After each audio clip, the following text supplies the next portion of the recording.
신약 성경 378쪽 쯤에 있습니다. 베드로전서 2장 1절에서 10절의 말씀 받들어 읽겠습니다. 그러므로 모든 악독과 모든 기만과 외식과 시기와 모든 비방하는 말을 버리고 갓난아기들 같이 순전하고 신령한 젖을 사모하라. 이는 그로 말미암아 너희로 구원에 이르도록 자라게 하려 함이라. 너희가 주의 인자하심을 맛보았으면 그리하라. 사람에게는 버림바가 되었으나 하나님께는 택하심을 입은 보배로운 산돌이신 예수께 나아가 너희도 산돌같이 신령한 집으로 세워지고 예수 그리스도로 말미암아 하나님이 기쁘게 받으실 신령한 제사를 드릴 거룩한 제사장이 될지니라. 성경에 기록되었을 때 보라 내가 택한 보배로운 모퉁이 돌을 시온에 두노니 그를 믿는 자는 부끄러움을 당하지 아니하리라 하였으니 그러므로 믿는 너희에게는 보배이나 믿지 아니하는 자에게는 건축자들이 버린 그 돌이 모퉁이의 머릿돌이 되고 또한 부딪히는 돌과 걸려 넘어지게 하는 바위가 되었다 하였느니라. 그들이 말씀을 순종하지 아니함으로 넘어지나니 이는 그들을 이렇게 정하신 것이라. 그러나 너희는 택하신 족속이요 왕같은 제사장들이요 거룩한 나라요 그의 소유가 된 백성이니 이는 너희를 어두운 데서 불러내어 그의 기이한 빛에 들어가게 하신 이의 아름다운 덕을 선포하게 하려 하심이라. 너희가 전에는 백성이 아니더니 이제는 하나님의 백성이요 전에는 긍휼을 얻지 못하였더니 이제는 긍휼을 얻은 자니라. 아멘. 오늘 우리가 읽은 본문의 말씀은 베드로전서 1장부터 이어져서 계속해서 그리스도인으로서의 어떤 정체성을 확인하게 하는, 강조하는 그런 말씀입니다. 우리가 읽은 본문 말씀 2장 1절의 말씀은 그러므로 라는 접속사로 시작을 하고 있습니다. 1절과 2절을 함께 보겠습니다. 그러므로 모든 악독과 모든 기만과 외식과 시기와 모든 비방하는 말을 버리고 갓난아기들과 같이 순전하고 신령한 젖을 사모하라. 이는 그로 말미암아 너희로 구원에 이르도록 자라게 하려 함이라. 1절 말씀을 보면 그러므로 이렇게 시작을 해서 그 다음에 모든 악독, 기만, 외식, 시기, 비방하는 말 이런 것들을 버려라. 어떤 부덕의 요소들 그런 것들을 다 제거하라 하는 그런 말씀을 하고 있습니다. 그러면 우리가 1절을 읽고 자연스럽게 2절은 어떤 말씀으로 갈 거냐라고 했을 때 1절에서 자연스럽게 연결되는 그 논리적인 기대로는 2절에는 이런 악독과 기만과 외식과 시기와 비방하는 것을 버리고 진실된 말을 하고 서로 용납하고 사랑하고 정직하고 근면하고 성실하고 이런 어떤 부덕과는 반대되는 어떤 덕을 잘 갖추라는 요구들이 이어지는 것이 논리적인 흐름상 굉장히 자연스럽고 기대되는 바이지요. 그런데 뜻밖에도 2절에서는 이런 부덕한 행실들을 버리고 갓난아기와 같이 되라. 순전하고 신령한 젖을 사모하여 자라나가라. 이런 말씀들이 기록이 되어 있습니다. 갓난아이를 떠올려 보면 갓난아이는 그 사리분별이 없는 존재이죠. 무엇을 판단하고 그래서 잘못된 것은 하지 말아야 되겠다. 엄마가 젖을 줄 때 좀 젖을 잘 물고 열심히 잘 먹어야겠다. 엄마가 30분을 넘기면 힘드니까 30분 이내로 열심히 먹어서 엄마를 좀 편안하게 해드려야 되겠다. 이런 생각 절대 안 합니다. 아이를 키워보신 분은 아시겠지만 적죠 여기는 아이를 키워보면 알겠지만 아이를 젖 먹일 때가 제일 힘듭니다. 일단 아이들은 무슨 기준 같은 게 없습니다. 배고프면 울고 울면 젖을 물려야 합니다. 우리 어머니 아버지가 나를 키우시느라 굉장히 수고하고 힘드시고 밤마다 정말 피로하신 채로 잠에 드시니 내가 새벽에는 젖을 먹지 않아야 되겠다. 이런 기특한 생각을 하는 아이는 없는 법입니다. 새벽 2시에도 울고 분명히 2시에 일어나서 젖을 물리고 잘 먹고 잤는데 또 4시에 일어나서 울고 그리고 아침에 일어나서 울고 그렇습니다. 자라 그럴 때는 안 자고, 좀 깨어 있으면 좋겠다 싶을 때는 자서 축 늘어지고, 그래서 골치를 아프게 하는 것이 어린아이죠. 이렇게 어린아이는 무엇인가를 이렇게 판단할 능력, 그리고 사리분별 같은 것이 없습니다. 그런데 왜 1절에서는 이런 여러 가지 악덕들을 좀 제거하라, 그런 식으로 가지 말아라 라고 하면서 2절에서는 갓난아이들과 같이 되라고 하나? 이 말씀을 이해하려면 우리 이 본문이 그러므로라는 접속사로 시작된다는 것을 잘 염두에 두고 1장의 내용이 어떤 말씀들을 권면하고 있는지를 좀 살펴볼 필요가 있습니다. 베드로는 지금 편지를 받는 터키 지방의 곳곳에 산재해 있는 그리스도인들에게 믿는 자들의 정체성 같은 것을 분명히 확인시켜주는 내용으로 1장의 말씀을 기록하고 있습니다. 먼저 1장 1절과 2절 말씀을 한번 보겠습니다. 예수 그리스도의 사도 베드로는 본도 갈라디아, 갑바도기아, 아시아와 비두니아에 흩어진 나그네, 곧 하나님 아버지의 미리 아심을 따라 성령의 거룩하게 하심으로 순종함과 예수 그리스도의 핏부림을 얻기 위하여 택하심을 받은 자들에게 편지하노니 은혜와 평강이 너희에게 더욱 많을지어다. 이렇게 말씀을 하고 있습니다.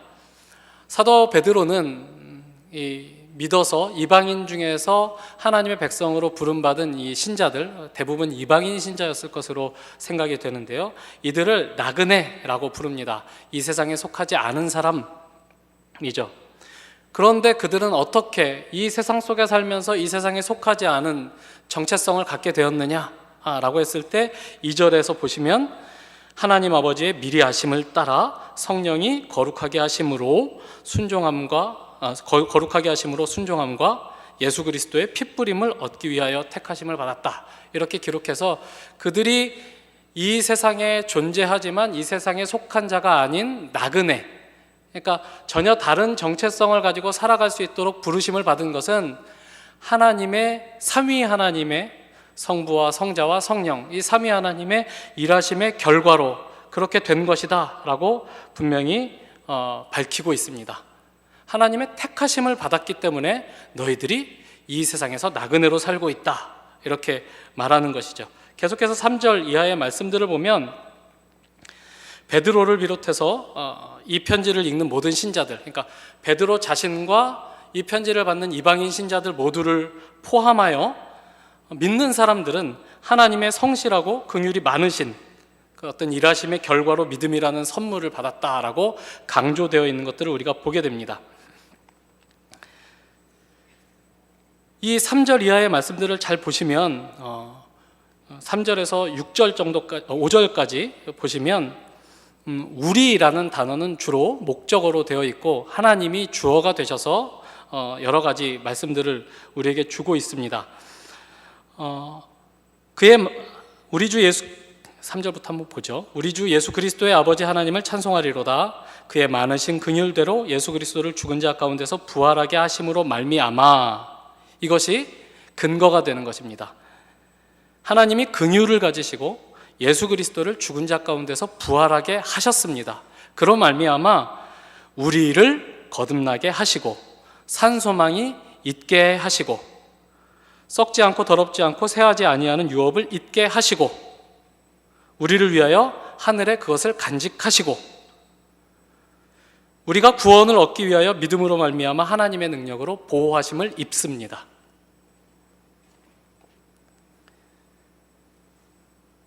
이런 은혜를 받은 우리, 그렇게 하나님의 일하심으로 말미암아 전혀 다른 새로운 정체성을 갖게 된 우리라는 존재가 있기 때문에 6절 이하에 그러므로라는 말로 또 이어지죠. 그러므로라는 접속사를 좀 계속 살펴보게 될 텐데요. 여기서 말하는 그러므로는 어떤 그러므로입니까? 하나님의 이런 은혜롭고 신실하신 일하심의 결과로 우리가 믿는 자라는 새로운 정체성을 갖게 되었으므로 이죠. 그런데 이런 새로운 정체성을 갖게 되면 하나님이 우리를 사랑하시고 소망을 주시고 쇠하지 않는 유업을 주시고 구원을 받게 하기 위하여 우리를 보호하시면 우리에게 어떤 평안하고 미래가 아름답게 펼쳐지고 꽃길만 걷는 그런 일이 펼쳐지는 게 아니라 시험과 근심이라는 현실을 만나게 된다라고 되어 있습니다. 그럼에도 불구하고 우리가 하나님의 보호를 받기 때문에, 하나님의 일하심의 결과로 신자라는 새로운 정체성을 가졌기 때문에, 그러므로 이런 시험과 이런 근심 속에서도 우리는 넘어지지 않을 수 있다. 오히려 그 속에서 기뻐할 수 있게 되었다. 이렇게 말씀이 이어지죠. 우리는 결국 믿음으로 말미암아 영혼의 구원을 받게 될 것입니다. 9절에 보시면 믿음의 결국 곧 영혼의 구원을 받음이라 라고 해서 굉장히 확정적으로 우리의 구원을 묘사하고 있는 것을 보게 됩니다. 하나님이 우리에게 좋은 뜻을 가지고 계셨고, 하나님이 그 일을 이루시려고 예수를 십자가에 못 박아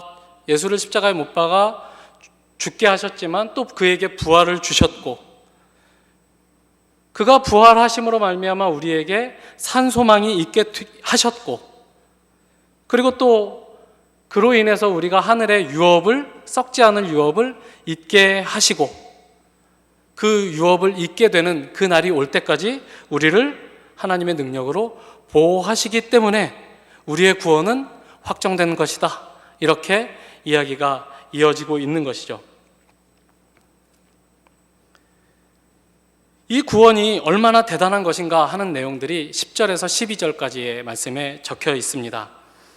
이 구원에 대하여는 이렇게 시작되는 이 말씀에 보면, 이 구원은 구약의 선지자들이 자세히 살펴서 알게 된 것인데, 그것은 그들 자신이 자기들의 그 지적인 욕구를 충족하기 위해서 열심히 알게 된 것이 아니라 우리를 위하여 그들이 자세히 살펴서 증언한 내용이고, 그리고 하늘로부터 보냄을 받은 전도자들이 터키 곳곳에, 아나톨리아 반도, 터키 곳곳에 이르러 그 복음을 믿지 않는 이방인들에게 전했고, 그리고 그렇게 선지자들이 예언했고 복음 전도자들이 전해서 너희들이 받은 그 복음의 구원의 내용은 천사들도 자세히 살펴보기를 원하는, 천사들도 신비로워하는 그런 것이다 라고 12절까지의 말씀에 잘 나와 있습니다.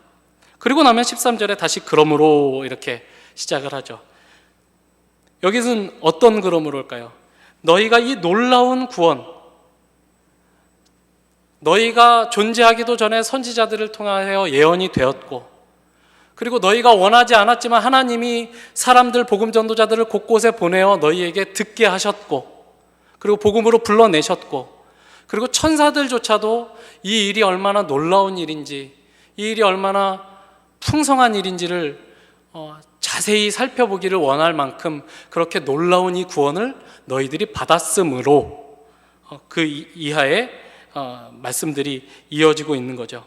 그래서 13절 이하에 보시면 마음에 허리를 동이고 근신하고 은혜를 바라라, 이런 말씀들이 이어집니다. 그리고 계속해서 보시면 14절에 너희가 순종하는 자식처럼 전에 알지 못할 때에 따르던 너희 사욕을 본받지 말고 예전처럼 살지 말고 이 구원을 받은 자답게 살아라. 하나님을 두려워해라. 하나님이 너희를 거룩으로 부르고 계시니 거룩을 쫓으라. 하나님은 절대 이 문제에 있어서 타협하지 않으시는 두려우신 하나님이다 라는 이야기를 소개한 후에 21절에 보시면 너희는 그를 죽은 자 가운데서 살리시고 영광을 주신 하나님을 그리스도로 말미암아 믿는 자니 너희 믿음과 소망이 하나님께 있게 하셨느니라. 너희에게 이 구원을 주신 하나님은 예수를 죽은 자 가운데서 살리시고 영광을 주신 분이시다. 우리의 믿음과 소망의 근거가 되시는 분이시다. 이렇게 이야기를 하고 있습니다. 그래서 그 하나님을 향하여 진실되게, 또 그 하나님의 말씀을 가장 중요한 것으로 여기며 너희의 삶을 거룩하게 살아내라, 이런 요구를 1장 전체에서 하고 있죠. 그렇게 1장 전체를 우리가 놓고 보면 어떤 대조가 좀 눈에 띄는 것을 볼 수 있습니다. 그것은 어떤 것이냐면 잠깐 있다가 사라질 것들과 영원히 남아있을 것들에 대한 대조이죠. 4절을 보십시다. 썩지 않고 더럽지 않고 쇠하지 아니하는 유업을 있게 하시나니, 이 말씀은 어떤 것과의 대조일까요? 썩을 유업, 없어질 유업, 사라질 유업. 그 당시나 또 지금이나 유업을 받는다는 것은 대단한 일이죠. 유산을 물려받는다, 아버지의 가업을 이어받는다. 왕이 왕자에게 유업으로 물려주는 건 나라죠. 기업가가 자기 자식에게 물려주는 것은 기업이죠. 그렇게 이스라엘 자손들에게 하나님께서 허락하신 땅, 삶의 터전, 그런 것들 물려주는 것을 유업을 잇는다라고 할 수 있습니다. 그런데 하나님께서는 우리에게 어떤 유업을 준비하셨냐면 썩지 아니할 유업, 더럽지 않고 쇠하지 아니할 유업을 주신다, 예비하셨다, 이렇게 기록을 하고 있습니다. 이 세상의 모든 유업은 그것이 아무리 값어치가 많은 유업이라 할지라도, 유산이라 할지라도, 유산을 몇백억, 몇천억, 몇 조를 상속받았다 할지라도 그런 것들은 다 없어질 것들입니다. 평생을 쓰고도 남을 만큼 유산을 받을 수도 있으리라 생각합니다. 그런 은혜와 축복을 누리는 사람들도 있겠죠. 그렇지만 평생을 써도 모자라지 않을 유업을 받았다 할지라도 언젠간 쓸 내가 죽어버리고 맙니다. 더 이상 못 쓸 때가 옵니다. 유업이 아무 소용이 없는 때가 옵니다. 그러나 하나님께서는 우리를 위하여 썩지 않는 영원한 유업을 준비하셨다고 말씀합니다. 7절을 보겠습니다.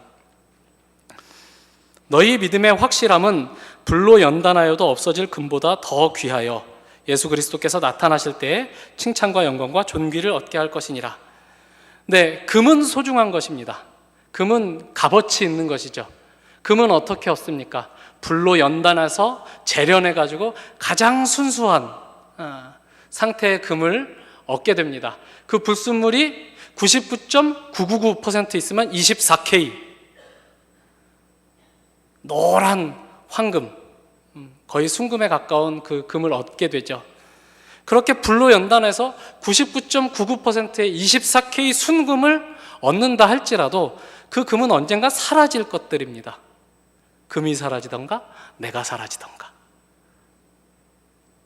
그러나 하나님께서 우리에게 주신 믿음은, 이 믿음은 예수 그리스도께서 나타나실 때까지 없어지지 않을 것, 그리고 그가 나타나시면 비로소 그 가치가 더 분명하게 드러날 것이라고 대조를 하고 있습니다. 너희가 가진 믿음이 얼마나 가치 있는 것인지 아느냐? 불로 연단하여서 24K를 얻어도 사라지고 말 금보다, 순금보다 너희에게 주신 그 믿음의 확실함이 훨씬 더 귀한 것이다 라고 말씀하고 있죠. 18절입니다.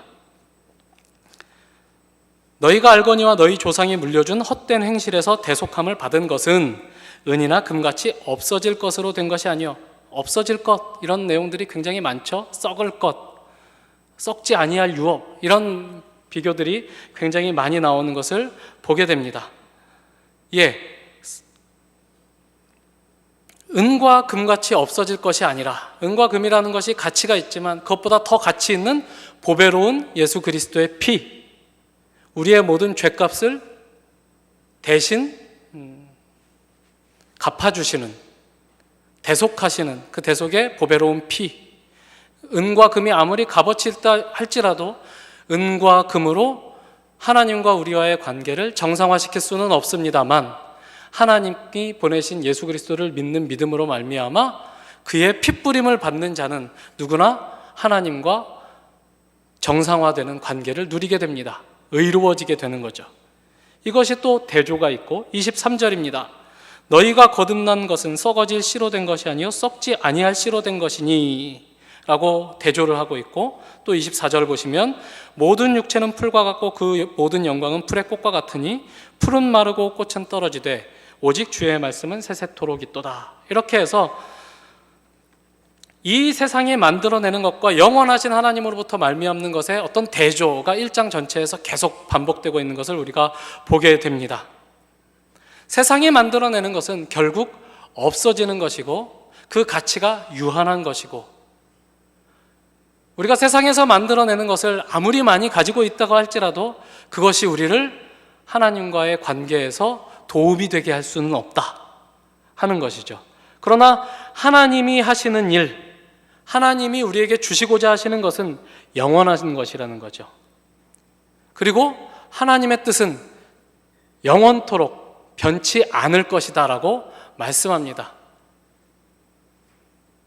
복음은 바로 이 하나님의 말씀이라고 25절 맨 마지막에 그렇게 우리에게 말씀해 주고 있죠. 오직 주의 말씀은 세세토록 있도다 하였으니 너희에게 전한 복음이 곧 이 말씀이니라.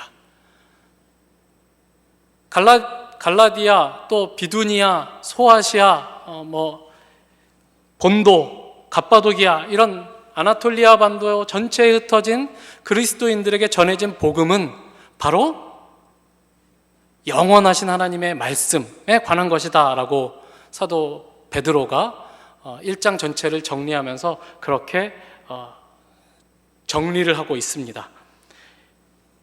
이렇게 1장 전체에서 이 복음은 바로 하나님의 말씀이다, 하나님의 변치 않는 신실하신 뜻이다, 이렇게 말씀을 하고 있는데, 이 말씀의 의미를 조금 더 우리가 살펴보기 위해서 이 말씀이 기록되어 있는 이사야 40장으로 한번 가보도록 하겠습니다. 이사야 40장입니다. 구약성경 1014면에 있습니다. 6절부터 보겠습니다. 이사야 40장 6절. 말하는 자의 소리여 이르되 외치라. 대답하되 내가 무엇이라 외치리이까 하니 이르되 모든 육체는 풀이요 그의 모든 아름다움은 들의 꽃과 같으니 풀은 마르고 꽃이 시들면 여호와의 기운이 그 위에 불미라. 이 백성은 실로 풀이로다. 풀은 마르고 꽃은 시드나 우리 하나님의 말씀은 영원히 서리라 하라. 네, 이스라엘 백성들에게 전하시는 하나님의 말씀인데, 이 백성은 실로 풀이로다 이렇게 말씀을 합니다. 하나님이 콧김을 한번 후 불면 그냥 시들고 말아버리는 너무나 연약한 존재다라고 그들을 정의하고 있습니다. 이스라엘 백성들은 자기들이 대단한 존재인 줄 알았습니다.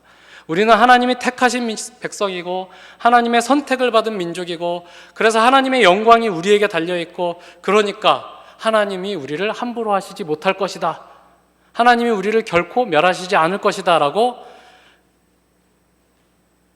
그들의 왕국 역사 내내 하나님을 기만했고 하나님의 말씀을 오해했습니다. 그러나 하나님이 너희들이 그렇게 생각하느냐? 내가 콧김을 한번 불어볼까? 라고 해서 심판을 선언하시자 정말 없었던 것 같이 그렇게 사라지고 마는 그런 포로의 황망함을 그들이 겪게 되죠. 이스라엘 백성들은 조상이 누구죠? 이스라엘 백성들의 조상? 아브라함입니다. 아브라함은 어디에서 부름을 받았죠? 갈대아 우르에서 부름을 받습니다. 그리고 하나님의 콧김이 불고 하나님의 심판의 말씀이 이스라엘 왕국에 임하자 약속의 후손 약속의 사람, 믿음의 사람 아브라함의 후손으로 출애굽의 놀라운 영광을 경험하고 가나안 땅에 정착해서 수백 년을 그 속에서 싸우며 또 왕국을 이루며 살아갔었던 이스라엘 백성들이 순식간에 흩어져 버립니다. 어디로 갑니까? 바벨론으로 포로로 사로잡혀 갑니다. 갈대아 우르라는 정확한 그 지점으로 돌아가진 않았지만 여튼 갈대아 우르가 있었던 티그리스강, 유브라데스강 하류에 있는 바벨론의 포로들의 어떤 난민촌 같은 곳으로 이스라엘 백성들이 다 옮겨가게 됩니다. 그렇게 옮겨가게 됐을 때 그들은 하나님의 부르심이 무효화됐다, 취소됐다, 우리는 망했다 이렇게 생각할 수밖에 없었을 것입니다. 하나님이 거기서 불러낸 백성들이 하나님의 뜻을 따르지 않자 거기로 다시 보내진 상태. 구원은 취소됐구나, 언약은 파기됐구나. 그런데 하나님이 뭐라 그러십니까? 이 백성은 시들지만 내가 한 말은 영원히 설 것이다. 풀은 마르고 꽃은 시드나 이 백성이 흥하기도 하고 다윗과 솔로몬 때에는 영광스럽기까지 해서 풀이 마치 꽃을 피운 것 같이 찬란한 그런 시기를 겪지만 그런 시기는 너무나 짧게 사라져버리고 풀도 결국 말라버리면 그럼 하나님의 뜻이 꺾이는 것이냐? 그럼 하나님이 아브라함을 처음 부르셨을 때 약속하셨던 그 약속을 깨시는 것이냐? 그 약속이 실패하는 것이냐? 그렇지 않다. 여호와의 말씀은 영원히 설 것이다 라고 말씀하는 대목이죠. 계속해서 9절부터 11절까지를 보겠습니다. 아름다운 소식을 시온에 전하는 자여 너는 높은 산에 오르라. 아름다운 소식을 예루살렘에 전하는 자여 너는 힘써 소리를 높이라. 두려워하지 말고 소리를 높여 유다의 성읍들에게 이르기를 너희의 하나님을 보라 하라. 보라, 주 여호와께서 장차 강한 자로 임하실 것이요 친히 그의 팔로 다스리실 것이라. 보라, 상급이 그에게 있고 보응이 그의 앞에 있으며 그는 목자같이 양떼를 먹이시며 어린 양을 그 팔로 모아 품에 안으시며 젖먹이는 암컷들을 온순히 인도하시리로다. 아름다운 소식을 전하는 자를 세워 하나님의 구원의 소식을 전합니다. 이스라엘 백성들은 이제 다 끝났어. 우리는 우리의 조상이 처음 부름받아 나왔던 그곳으로 돌아갔고 하나님은 더 이상 우리를 당신의 백성이라고 부르지 않고 하나님은 더 이상 우리에게 긍휼을 베푸시지 않는 것처럼 보여 라고 절망했지만, 좌절했지만 우리의 꽃도 우리 자신도 시들고 말아버렸어. 이제는 끝이야 라고 했지만 하나님이 뭐라 그러세요?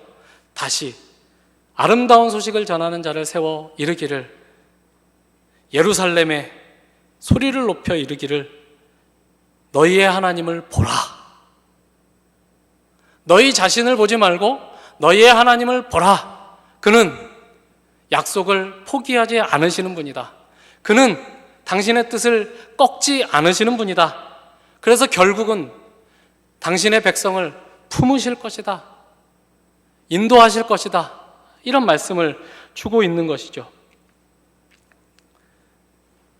구원을 주시는 하나님의 의지, 능력, 구원의 근거가 이스라엘 백성 자신에게 있지 않고 그 구원을 허락하시는 하나님의 의지에 있습니다. 그리고 이렇게 말씀하시는 그 하나님의 말씀, 그 말씀이 담아내고 있는 하나님의 그 꺾이지 않는 의지, 그것을 가리켜 오늘 우리가 읽은 1장 마지막 절의 말씀에서는 너희에게 전한 복음이 바로 이 말씀이다 라고 이야기를 하고 있는 것이죠. 그러니까 우리가 읽은 본문으로 이제야 돌아와서 베드로전서 2장 1절에 그러므로 이렇게 시작하는 것은 어떤 말씀입니까? 너희는 세상이 만들어낸 자가 아니라 하나님의 의지로 구원을 얻은 자들이므로 하나님이 그 기쁘신 뜻을 가지고 너희를 불러서 특별한 정체성을 부여하신 그런 자들이므로 악독과 기만과 외식과 시기와 비방하는 말을 버려라. 이렇게 나오는 것입니다. 여기서 말하는 모든 악독, 모든 기만, 외식과 시기와 모든 비방하는 말, 이런 것들은 어떤 것입니까? 이런 것들은 하나님 없이 사는 세상의 방식에 충실한 반응들이죠. 이 세상은 경쟁적인 곳입니다. 만인에 대한 만인의 투쟁. 더 많은 사람을 내 아래 붙잡아 둘수록 내가 더 높아지는 피라미드 쌓기. 재화는 한정적이고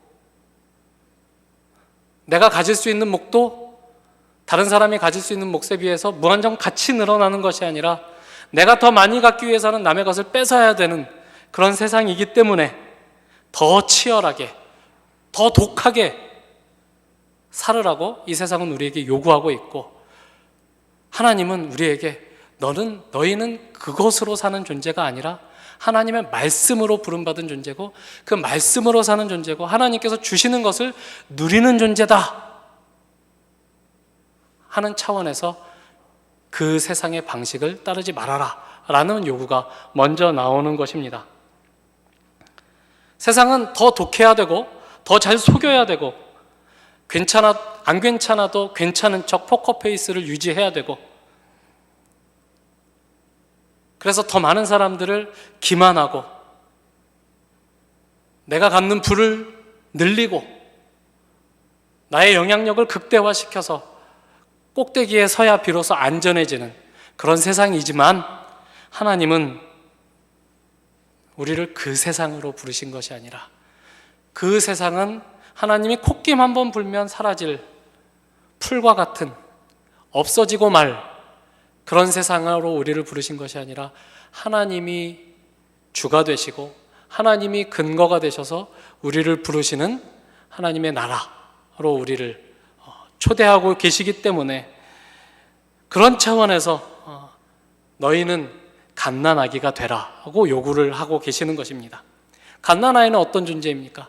부모가 돌봐줘야 되는 존재, 철저히 부모에게 의존되어 있는 존재이죠.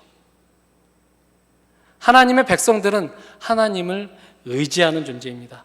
철저하게 의존적인 하나님을 신뢰하고 하나님을 붙들고 살아가는 존재로 이 세상 속에서 부름받은 사람들입니다. 그런 의미에서 갓난아기 같으라고 하는 거죠.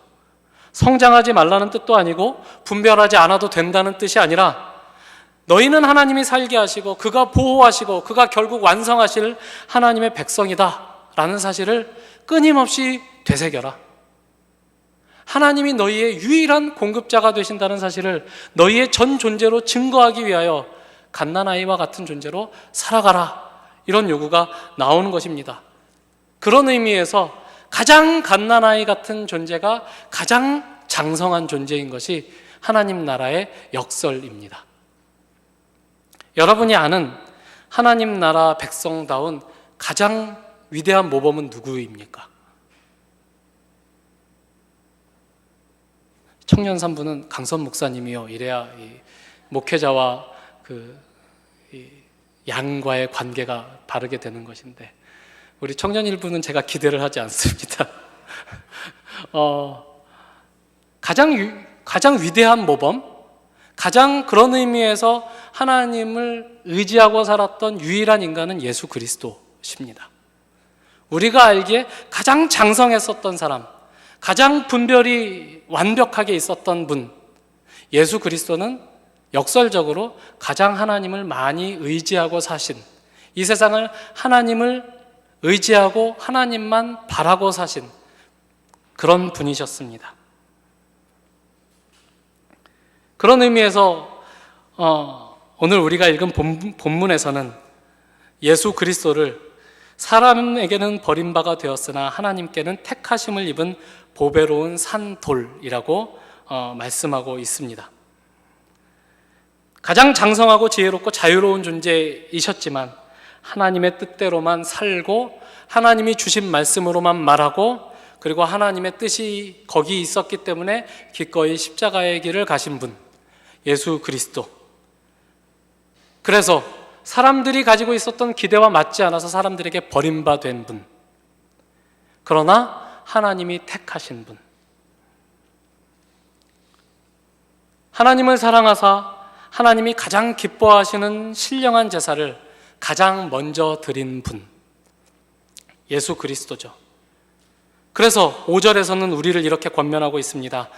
너희도 산 돌같이 신령한 집으로 세워지고 예수 그리스도로 말미암아 하나님이 기쁘시게 받으실 신령한 제사를 드릴 거룩한 제사장이 될지니라. 예수께서 먼저 그렇게 하나님이 기뻐하시는 신령한 제사를 드리셨듯이 너희도 그 예수 그리스도와 같이 산 돌이 되어 신령한 집으로 세워지고 예수께서 드리신 그 하나님이 기뻐 받으시는 제사를 로마서 12장 1절에 따르면 하나님이 기뻐하시는 거룩한 산 제물로 자기를 드리는 그 삶을 너희도 살아내라. 이렇게 하나님이 우리에게 사도 베드로가 우리에게 권면하는 것입니다. 예수님께서 사신 방식대로 사는 삶이란 어떤 삶일까요?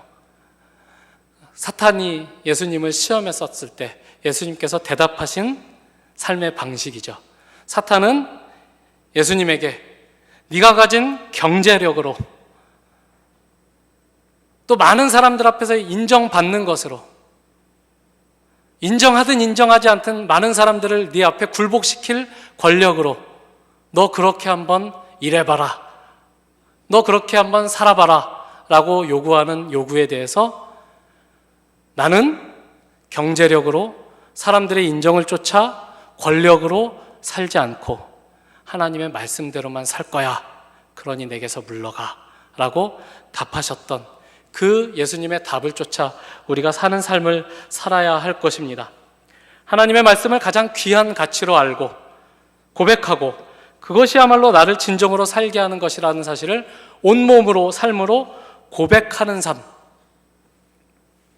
매일매일 우리에게 주신 오늘 여기에서 하나님의 백성으로 하나님이 은혜를 주셔야 그 은혜를 받아 누리며 사는 자로 서는 것. 세상이 우리에게 경제력이 있어야지, 사람들이 좀 알아보게 살아봐, 최소한 힘이라도 가져야 될 거 아니냐라고 말하는 그 자리에서 아니요, 나는 하나님이 나에게 오늘 맡기신 이 자리를 하나님의 백성으로 사는 것으로 족합니다, 충분합니다 라고 말할 수 있는 존재로 서는 것입니다. 조심스럽죠, 사실. 네가 실력이 없으니까 괜히 그런 말로 때우는 것 아니야? 이런 얘기 듣기가 십상이죠. 그런 얘기를 감수하고 그 자리에 서는 것입니다. 많은 사람들은 여전히 그 길을 바보 같은 길이라고 생각하고 그렇게 살려고 애쓰는 사람을 호구처럼 여기는 그런 세상 속에서 예수님이 호구가 되셔서 걸으셨던 그 길을 우리도 걷는 것입니다. 왼편 뺨을 치는 자에게 오른편 뺨을 내밀면 우리의 기대는 내가 왼편 뺨을 쳤는데 오른편 뺨도 내밀다니 이런 훌륭한 사람을 봤나 하고 무릎을 꿇고 잘못을 고백하고 사과하고 감복하고 나의 제자가 되겠다고 그러는 것이 아니라 그렇게 하면 이거 봐라, 더 세게? 이런 바보가 있나? 야, 얘 봐라, 왼편 뺨을 치니까 오른편 뺨도 때린다, 너도 와서 때려라, 이렇게 말하는 세상 아닙니까? 그런데 그 세상 속에서 우리도 똑같이 살던 그렇게 세상 사람들과 똑같이 천박하고 똑같이 즉물적이고 똑같이 눈에 보이는 것만 쫓아 살아가던 우리를 하나님이 은혜로 불러내시는 겁니다. 터키 반도, 아나톨리아 반도 곳곳에 있는 이방인들을 다른 이방인들과 구별시켜 하나님의 백성으로 부르시는 것처럼 오늘 우리가 살고 있는 이 대한민국 21세기라는 현실, 헬조선이라고도 하고 N포세대라고도 막 명명하는 그 속의 한가운데를 그 세대로 살아가게 하는 부르심을 우리가 받는 거죠. 거기에서 똑같이 분노하고 똑같이 원망하고 그래, 더 많이 가져야지, 더 악랄하고 더 독해지고 하는 삶을 사는 것이 아니라 하나님, 예수가 먼저 오셔서 하나님의 뜻을 쫓아 하나님의 말씀을 따라 그 삶을 사셨고 그렇게 하나님께 기뻐하시는 제사를 온몸으로 드리는 삶을 사셨던 것처럼 하나님, 나도 예수로 말미암아 예수와 연합된 자로 부름을 받았으니 하나님께서 요구하시는 이 정황, 이 사회, 이 조건 속에서 힘을 달라 하지 않겠습니다. 권력을 달라 하지 않겠습니다. 경제력을 달라 하지 않겠습니다. 하나님, 이 조건 속에서 하나님이 원하시는 바가 무엇인지 말씀해 주십시오. 저 그대로 한번 살아보겠습니다. 이렇게 다짐하는 존재로 우리를 불러내시는 것입니다. 그래서 우리를 세상 사람들과는 다른, 세상 사람들은 다 예수라는 돌에 걸려 넘어지지만 우리는 그 예수와 연합된 존재로서 하나님 앞에 세워지는 신령한 집에 하나님이 기뻐하시는 제사를 드리는 거룩한 제사장으로 부름을 받고 있다. 너희는 그들과 다르다. 그러나 9절에 너희는 택하신 족속이요 왕같은 제사장이요 거룩한 나라요 그의 소유가 된 백성이다 라고 우리를 정의하시는 것입니다. 우리가 그런 존재라고 불러주시는 겁니다. 전혀 다르지 않습니다. 그 속에서 그들을 위해 하나님이 우리를 부르시는 것입니다. 우리를 위해 우리의 자리로 예수가 찾아오셨듯이 우리 주위에 있는 사람들을 위해 우리가 그 자리에서 부르심을 받는 것입니다. 그 시대 이방인들이 아나톨리아 반도 곳곳에 살고 있었던 이방 신전에 둘러싸여 이방 세계관에 절어 있었던 사람들 속에서 똑같이 살아왔던 그들 중에 어떤 사람들을 하나님이 전도자를 보내서 부르셨던 것처럼, 그리고 그들을 통하여 그들이 제사장 되게 하셔서 하나님의 아름답고 기이한 덕을 선포하는 존재로 세우셨던 것처럼 오늘 하나님이 우리가 서 있는 이 자리에서 우리가 가지고 있는 이 조건 속에서 너는 어떤 조건을 갖춰서가 아니라 어떤 자격을 갖춰서가 아니라 내가 불러내서 너는 이미 지금 그 자리에서 택하신 족속이고 왕같은 제사장이고 거룩한 나라고 하나님의 소유가 된 백성이다 라고 우리를 명명하시는 것입니다. 10절 말씀에는 너희가 백성이 아니더니 이제는 하나님의 백성이요 너희가 전에는 긍휼을 얻지 못한 자더니 이제는 긍휼을 얻은 자니라. 호세아서의 말씀을 반영하고 있죠. 나는 너희에게 더 이상 긍휼을 베풀지 않겠다. 너희는 더 이상 내 백성이 아니다 라고 하나님이 말씀하십니다. 왜요? 그들이 하나님의 언약을 너무나 명백하게 저버렸기 때문에. 그러나 하나님은 그러나 나는 너희를 내 백성이라 할 것이요 그리고 난 다시 너희에게 긍휼을 베풀 것이다 라고 합니다. 이 둘 사이에 연속성이 없습니다. 최소한 이스라엘 백성들이 회개했다거나 하나님께로 돌이켰다거나 그런 일이 있어야 우리는 긍휼이 없었다가 긍휼이 생기고 백성이 아니었다 백성이 되는 그런 그림을 그리지만 거기에는 어떤 연속성도 없이 이스라엘의 회개와 돌이킴이 없이 하나님의 의지로 상황이 반전됩니다. 하나님만이 우리의 유일하신 은혜의 근원이라는 사실을 그렇게 하나님의 말씀 속에서 구약성경 내내 강조해 오고 있고 결국은 그 절정이 예수 그리스도의 오심으로 증거가 되는 것이죠. 오늘 우리에게 이 하나님의 은혜를, 하나님의 덕을 네가 있는 그 자리에서 선포하라고 하나님이 우리를 불러 하나님의 백성을 삼으시고 우리에게 먼저 긍휼을 베푸시고 우리를 거룩한 나라 왕같은 제사장으로 불러주십니다. 무엇을 하지 않아도 내가 하나님 앞에 열심히 기도하고 헌신하고 봉사해야 하나님의 거룩한 제사장이 되는 것이 아니라 하나님의 이 구원으로 부름받은 너희는 지금 너희의 수준과 상관없이 지금 너희가 가지고 있는 조건과 상관없이 이미 하나님의 제사장이다 이렇게 불러내시는 것입니다. 이런 영예로운 영광스러운 칭호를 하나님이 우리에게 주셨으니 우리는 오늘 우리에게 주어지지 않은 아직 오지 않은 내 것이 아닌 불확실한 미래를 얻기 위하여 세상이 요구하는 대로 우리의 미래를 내일에 팔아넘기는 삶을 사는 것이 아니라 하나님이 시간을 주관하시고 하나님이 오늘을 주장하신다. 우리의 운명은 확보되어 있고 하나님은 오늘 우리를 거룩한 제사장으로 부르셨다라는 사실을 인정하고 하나님이 부르신 그 부르심에 응답하는 방식으로 우리가 살고 있는 그 삶의 자리를 지켜내야 하는 것입니다.